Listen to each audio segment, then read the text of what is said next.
Hello friends, welcome to my YouTube channel tax Muni. दोस्तों, last video में हमने discuss किया था विवाद से विश्वास स्कीम 2020 जो कि 4 फरवरी 2020 को बिल एक पास किया गया था। दोस्तों, उस स्कीम के बाद पार्लियामेंट में कुछ अमेंडमेंट्स उसमें मूव की गई हैं और जो फाइनल अमेंडेड बिल है उसके बाद सीबीडीटी ने भी उस पर कुछ क्लैरिफिकेशंस इशू किए हैं। तो उन सब चीजों को ध्यान रखते हुए there are lot of amendments made in the scheme, direct tax dispute resolution scheme. तो इस वीडियो में दोस्तों हम वो सारी जो अमेंडमेंट्स हैं और उसके बेसिस पे जो फ्रिक्वेंटली आस्क्ड क्वेश्चंस है जो सीबीडीटी ने फ्रेम किए हैं उनको डिस्कस करेंगे। Question number 1, which appeals are covered under the Vivad se Vishwas scheme, that is the after making all the amendments in the scheme. All appeals pending before the any appellate form, that is CIT appeal, ITT, High Court, Supreme Court, writ petitions pending before High Court or Supreme Court, or special leave petitions pending before the Supreme Court as on 31st January 2020. Further, in cases where order has been passed but the time limit for filing the appeal is not yet elapsed, means अगर हम assessment order कोई भी पास होता है तो उसमें जो appeal file करने की टाइम लिमिट होती है वो होती है 30 days from the date of receipt of such order. तो अगर वो आपकी टाइम लिमिट एलैप्स नहीं हुई है 31 जनवरी 2020 तक, तो भी आप इस स्कीम में जाने के लिए एलिजिबल हैं। सिमिलरली, अगर आपका सीआईटी अपील से ऑर्डर पास हुआ है आपके अगेंस्ट और आपकी जो आपने आईटीटी में अपील फाइल करनी है तो उस केस में 60 डेज का टाइम होता है from the date of receipt of order. Similarly, अगर 31 जनवरी से पहले आपका कोई भी ऑर्डर पास हुआ है और उसकी अपील आप अभी तक नहीं फाइल कर पाए हैं और उसका अपील फाइल करने का टाइम पेंडिंग है, तो भी आप इस स्कीम के लिए after the amendments you are applicable for the scheme. Similarly, cases where the objections filed by assessee against the draft order are pending with dispute resolution panel, or where DRP has given the directions but assessing officer has not yet passed the final order on or before the specified date. अगर किसी assessee ने revision application file किया under section 264, then he is also eligible to be covered under the scheme. Further, where a declarant has initiated any proceeding or given any notice for arbitration, conciliation or mediation as referred to in clause 4 of the bill is also covered. कोई भी search and seizure के cases हैं जिनमें assessment order pass हुआ है 153C, 153A और read with section 144 और 143(3), जो 7th ईयर है, that is the year in which the search is conducted, वो उसका जो असेसमेंट ऑर्डर पास होता है वो अंडर सेक्शन 143(3) होता है। तो वो केसेस भी इस स्कीम में अब कवर कर दी गई है, प्रोवाइडेड द डिस्प्यूट जो टैक्स है उसमें जो डिस्प्यूटेड टैक्स है उसकी जो अमाउंट होना चाहिए वो 5 करोड़ या 5 करोड़ से कम हो। अगर उससे ज्यादा का डिमांड है in respect of disputed tax only, तो उस केस में आप इस स्कीम में एलिजिबल नहीं है in case of search. Further, अगर कोई भी असेसमेंट सर्च के अगेंस्ट हुई है और वो 153A या 153C में नहीं हुई है, तो without any capping you are eligible under this scheme. Next question, whether Vivad se विश्वास can be availed for proceedings pending before advance ruling authority if a writ is pending against the order passed by AR in High Court. Will that case be covered and how disputed tax will be calculated? Friends, विवाद से विश्वास scheme is not available for cases pending with AAR. However, if the AAR has determined the total amount of income and writ is pending against that order with High Court, then in that cases the person can file the can opt the declaration. So the next question, what if the disputed demand including interest has been paid by the appellant before filing the appeal? Friends, उस case में अगर आपका जो amount of demand आप already deposit करा चुके हैं is less than the amount of disputed tax जिसके लिए आप ये डिक्लेरेशन फाइल कर रहे हैं, तो उस केस में आपको बैलेंस अमाउंट ही पे करना है। एंड फर्दर, अगर आपका ज्यादा अमाउंट ऑलरेडी पेड है तो उस केस में आपको बैलेंस अमाउंट का रिफंड मिलेगा, बट आपको सेक्शन 244A में कोई इंटरेस्ट नहीं मिलेगा उस अमाउंट पे, रिफंड अमाउंट पे कोई इंटरेस्ट के लिए आप एलिजिबल नहीं होंगे। So next question, if assessment has been set aside for giving opportunity to an assessee on the additions carried out by the assessing officer, can he avail the Vivad se Vishwas with respect to such additions? Yes, अगर ITAT ने कोई भी case remand back किया है to assessing officer for fresh assessment और to give the opportunity to the assessing assessee, then in that case आप इस scheme में के लिए एलिजिबल हैं, और जो जितने भी इश्यूज थे जो ऑलरेडी ओरिजिनल असेसमेंट में थे, उन इश्यूज पे आपको डिस्प्यूटेड जो भी आपका टैक्स है वो आपको डिपॉजिट कराना होगा as per the scheme. Further अगर कुछ ऐसे इश्यूज थे जो कि ITAT ने अलाउ कर दिए एंड कुछ इश्यूज थे जो कि आप जो रेमिट बैक कर दिए, only issues which are remitted back to the assessing officer, in respect of that issues only you are required to deposit the disputed tax as under the scheme. So next question, imagine a case where an appellant desired to settle concealment penalty pending before CIT appeal while continuing to litigate quantum appeal that has travelled to higher appellate forum. Considering these are two independent and different appeals, whether appellant can settle one to the exclusion of others? If yes, whether settlement of penalty will have any impact on the quantum appeal? Friends, इस case में अगर आपकी quantum appeal भी pending है और penalty से relation penalty की जो अपील है वो भी पेंडिंग है, तो उस केस में आप सिर्फ पेनल्टी अपील का बेनिफिट नहीं ले सकते, इसकी पेनल्टी के लिए इस अपील में नहीं जा सकते। You have to opt for the quantum appeal. अगर आप क्वांटम अपील के लिए इस स्कीम में ऑप्ट करते हैं तो आपको सिर्फ डिस्प्यूटेड टैक्स डिपॉजिट कराना है, और आपकी जो पेनल्टी के रिलेशन में जो अपील पेंडिंग है वो ऑटोमेटिकली डिसमिस हो जाएगी और आपको उसका वेवर मिल जाएगा, तो वो डीम टू बी विड्रॉल मानी जाएगी और आपको उस पे पेनल्टी का अमाउंट कुछ भी पे नहीं करना है। So the next question, whether 234E और 234F appeals are covered. These sections are related to fee for late filing of income tax return and late filing of TDS returns. Yes, in this scheme, you can file, if you have filed an appeal in relation to fee, then you are eligible to opt for the scheme, and you are required to pay 25% before the 31st March and 30% if you have opted the scheme after 31st March 2020. So next question, in case where disputed tax contains qualifying tax areas as also non-qualifying tax areas such as tax areas relating to assessment made in respect of foreign income, so whether assessee is eligible to Vivad se Vishwas itself? If eligible, whether quantification of disputed tax can exclude or ignore non-qualifying tax areas? Friends, अगर किसी भी assessment year के लिए आप किसी भी issue पे eligible नहीं है स्कीम में, so you can not file declaration for part of the assessment order. तो इस केस में अगर आप स्कीम के लिए एलिजिबल नहीं है due to the exclusions mentioned under the scheme, then you can not bifurcate between the qualifying और नॉन क्वालिफाइंग टैक्स एरियाज। तो इस केस में हम एलिजिबल नहीं होंगे स्कीम के लिए।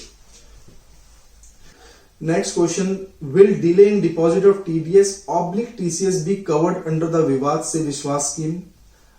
अगर कोई भी इंटरेस्ट डिटरमाइन हुआ है on account of delay in deposit of TDS और TCS and appeal has been filed against such intimation or order, then you are eligible under the scheme and you have to pay 25% or 30% as the case may be.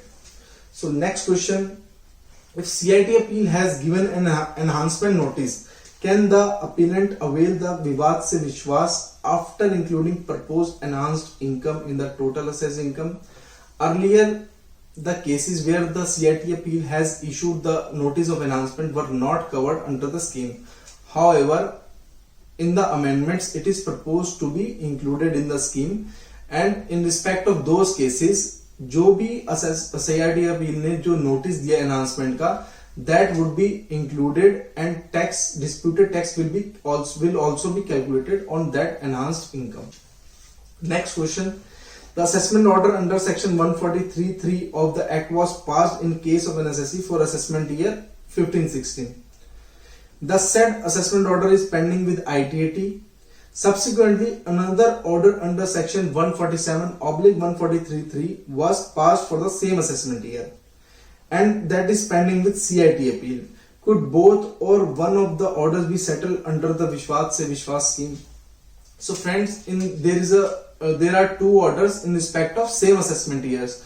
So in this case, assessee has the option whether to go for both the assessment orders or to opt for any of the orders as passed under section 143.3 or 147. In case he goes for both of the assessment order, then aggregate disputed tax will be calculated and he has to pay that amount.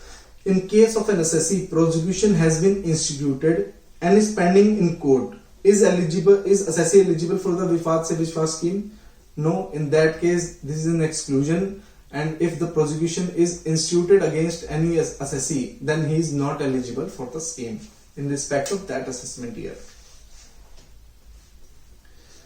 If appeal is filed before High Court and is pending for admission as on 31st January 2020, whether the case is eligible for Vishwas se Vishwas? Yes, in those cases also the assessee has been given the option to opt for the scheme. In case appeal or arbitration is pending or specified date, but a rectification is also pending with AO, which if accepted will reduce the total assessed income, will the calculation of disputed tax be calculated in the rectified total assessed income? Yes. If the assessing officer passed the rectification before filing of declaration, then we need to mention the reduced rectified amount of additions or details of disputed tax, and declaration will be filed accordingly. What amount of tax is required to be paid if an assessee wants to avail the benefit of Vishwas se Vishwas scheme? So in last video also we have discussed the cases are divided into categories like for disputed tax and disputed penalty, and according to the time limit also, that is 31st March and after 31st March. So in cases where an appeal, writ, SLP, DRP objections, revision application under section 264 or arbitration filed by assessee, in that cases 100% of the disputed tax if the tax is paid before 31st March 2020, and 125% in cases of in respect of cases covered under search under section 132 and 132A, and in respect of penalty, disputed penalty, fee or interest, 25% of such disputed penalty, fee or interest. In case payment is made after 31st March 2020, in that case is 110% of disputed tax or 135% in case of search and seizure cases, and in case of disputed fee, interest and penalty, the amount will be 30% of disputed penalty, fee or interest as the case may be. However, when the amendments are made in the scheme, there are some inclusions and benefit is given in respect of cases where any appellate authority has allowed some relief to the assessee. So now we are discussing those cases.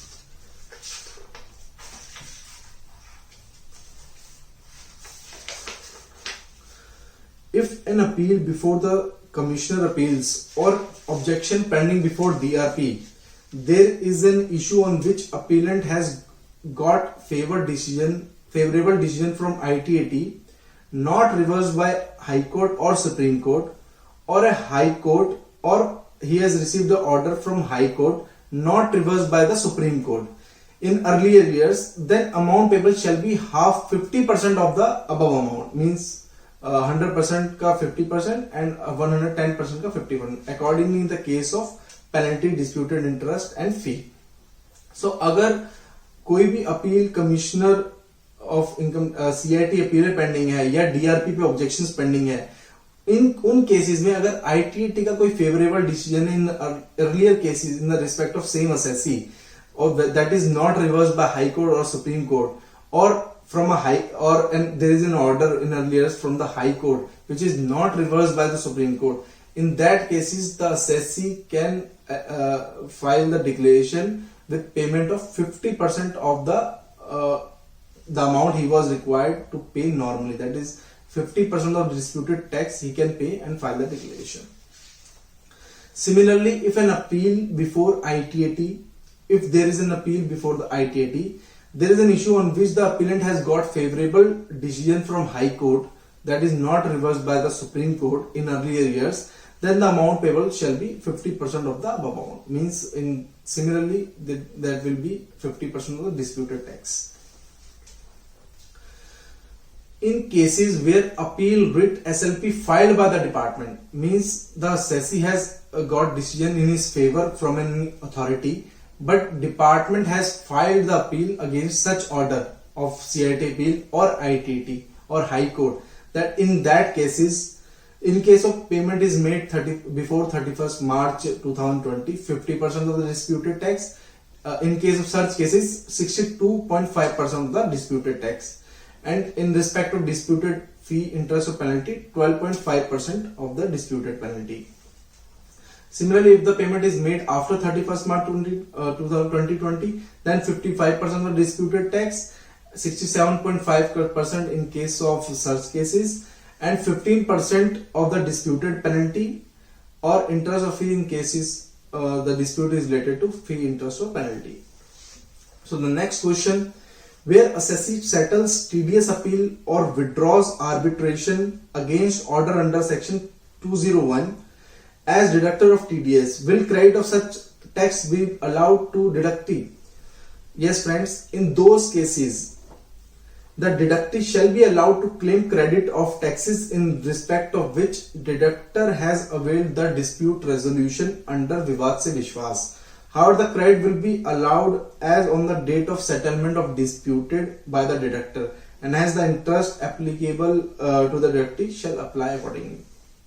So the next question, where the assessee settles TDS liability as deductor of TDS under Vivad se Vishwas against the order under section 201, when will he get consequential relief or expenditure allowance under provision 2 section 40A IA or IA? Friends, अब होता क्या है, अगर आपने कोई payment करी और उस पर टीडीएस डिडक्ट नहीं किया तो आपको एक तो टीडीएस का डिफॉल्ट होता है आपके ऊपर, and further your payment, your expenditure is also disallowed under section. If the expenditure relates to non-resident, then it is 100% disallowed, and if it is related to non-resident cases under section 40A, then in those cases it is 30% of the such expenditure. इसका एक example लेते हैं, जो example CBDT के circular में explain किया गया है. Let us assume that there are two appeals pending, one against the order under section 201 of the Act for non-deduction of TDS, and another one against the order under section 143(3) of the Act for disallowance under section 40A of the Act, 40A or I of the Act. The disallowance under section 40 is in respect of the same issue on which order under section 201 has been passed. If the dispute is settled with respect to order under section 201, then assessee will not be required to pay tax on the issue relating to disallowance under section 40A or IA of the Act, in accordance with the provision of the Act. In case in the order under section 143, there are some other issues as well apart from 40A issue. If there are also some issues in respect under section 143(3) of order under section 143(3) of the Act, and the appellant wants to settle the dispute with respect to order under section 143(3) as well, then disallowance under section 40A IA or I of the Act relating to the issue on which he has already settled liability under section 201 would be ignored for calculating the disputed tax. So यहाँ पे एक बड़ा relief दिया गया, अगर 201 आपने already 201 में already dispute में चले गए हैं, इस स्कीम में चले गए हैं, आपने डिस्प्यूटेड टैक्स पे कर दिया गया है, तो आपका 143(3) का जो ऑर्डर है उसमें जो एडिशन है उसको डिलीट कर दिया जाएगा.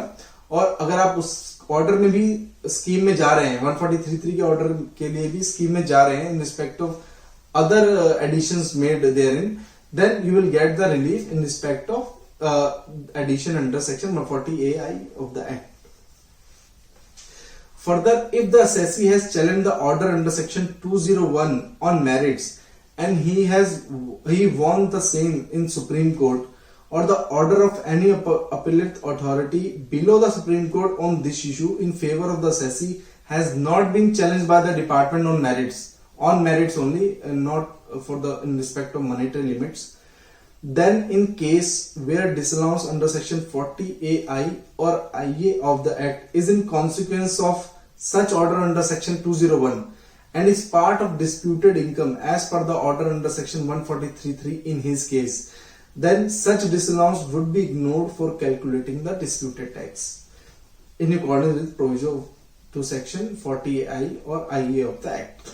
It is further clarified that if the assessee has made payment against the addition representing section 40A IA disallowance, then assessee shall not be entitled to interest under section 244 of the Act on amount refundable, if any, under this scheme. So the next question, if there is substantive addition as well as protective addition in the case of an assessee for different assessment years, however, how will that be covered? Similarly, if assessee there is substantive addition in case of one assessee and protective addition on same issue in case of another assessee, how will that be covered under the Vivad se Vishwas scheme? So, if the substantive addition is eligible to be covered under Vivad se Vishwas, then on settlement of dispute related to substantive addition, assessing officer shall pass the rectification order deleting the protective addition relating to the same issue in case of assessee or in case of another assessee. So, अगर substantive addition के लिए कोई भी dispute इस scheme में चले जाते हैं तो प्रोटेक्टिव एडिशन के लिए assessing officer will pass the rectification order and he will delete the same. So next question, in case ITT has passed order giving relief on 2 issues and confirming 3 issues. Time to file appeal has not expired as on specified date. The taxpayer wishes to file declaration for the 3 issues which have gone against him. What about the other 2 issues, as the taxpayer is not sure if the department will file appeal or not? So what will be the applicability under the scheme? So in this case, assessee has the option either to file the declaration in respect of his own appeal or in respect of department appeal or in respect of both. So if in respect of issues which are decided against him, he will be required to pay 100% of disputed tax. In respect of issues which are decided in his favor, he is required to pay 50% of the disputed tax. So the next, there is no provision for 50% concession in appeal pending in High Court on an issue where the assessee has got relief on that issue from the Supreme Court.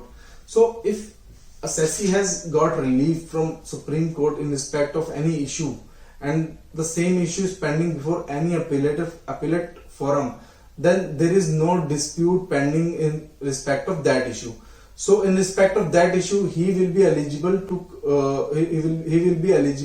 to get that issue reduced from his disputed tax liability. In those cases, अगर assessee को इस scheme में जाना है और उसका one of the issue is decided in his favor by the Supreme Court, then in that cases disputed tax will be paid only on respect of remaining issues. Where appeal are withdrawn from appellate forum and declarant is decided to be ineligible under Vivad se Vishwas by the designated authority at the stage of determination of amount payable under section 5(1) or amount determined by DA is at variance of amount declared by the declarant and declarant is not agreeable to designated authority's determination of amount payable, then whether appeals are automatically reinstated or a separate application needs to be filed for reinstating the appeal before the appellate authorities. Under the amended procedure, no appeal is required to be withdrawn before the grant of certificate by designated authority. जब तक आपके पास certificate नहीं आता designated authority का, to deposit the amount of disputed tax that is determined by the designated authority, in that case you are not required to withdraw the appeal. So next question, whether DA has a designated authority can amend his order to rectify any apparent mistakes or error yes, the designated authority shall be able to amend the order under clause 5 to rectify any apparent mistakes. Next question, whether tax determined by designated authority is not acceptable, can appeal be filed against the order of designated authority before ITAT, High Court or Supreme Court? No. As per clause 4.7, no appellate forum or arbitrator or conciliator or mediator shall proceed to decide any issue relating to tax arrear mentioned in the declaration in respect of which order is passed by DA or payment of such sum determined by the designated authority. Next question, will the result of this Vivad se Vishwas be applied to the same issues pending before the AO? No. उन cases में, जिन cases में एक ही issue पे 2 साल या 3 उससे ज्यादा साल आपके पेंडिंग है किसी असेसिंग ऑफिसर पे, तो असेसिंग ऑफिसर ये एज्यूम नहीं कर सकता कि जिस इशू के लिए आप इस स्कीम में गए हैं, इस स्कीम में ऑप्ट किया है, वो एडिशंस आपकी होनी ही थी, या वो उस स्कीम के बेसिस पे आपका कोई भी असेसमेंट ईयर आपके अगेंस्ट डिसाइड नहीं कर सकता. If loss is not allowed to be adjusted while calculating disputed tax, will that loss be allowed to be carried forward? Yes, as per the amendment proposed in Vivad se Vishwas scheme, in cases where the dispute in relation to an assessment year relates to reduction of MAT credit or reduction of loss or depreciation, the appellant shall have an option either to include the amount of tax related to MAT credit or loss or depreciation in the amount of disputed tax and carry forward the MAT credit or loss or depreciation, or to carry forward the reduced tax credit or loss or depreciation. CBDT will prescribe the manner of calculation in such cases. जो भी important clarifications थी CBDT की according to the amended scheme, वो हमने इस video में discuss की हैं. वीडियो अगर आपकी कोई भी क्वेरीज हो इस स्कीम से रिलेटेड या आपके कुछ सजेशंस हो तो वो आप जरूर कमेंट बॉक्स में मेंशन कर सकते हैं. और अगर आपको पुरानी मेरी वीडियो देखनी है तो आप ऊपर एक लिंक है उस पर क्लिक कर सकते हैं. I hope you like my video. Please keep watching my videos. Thank you.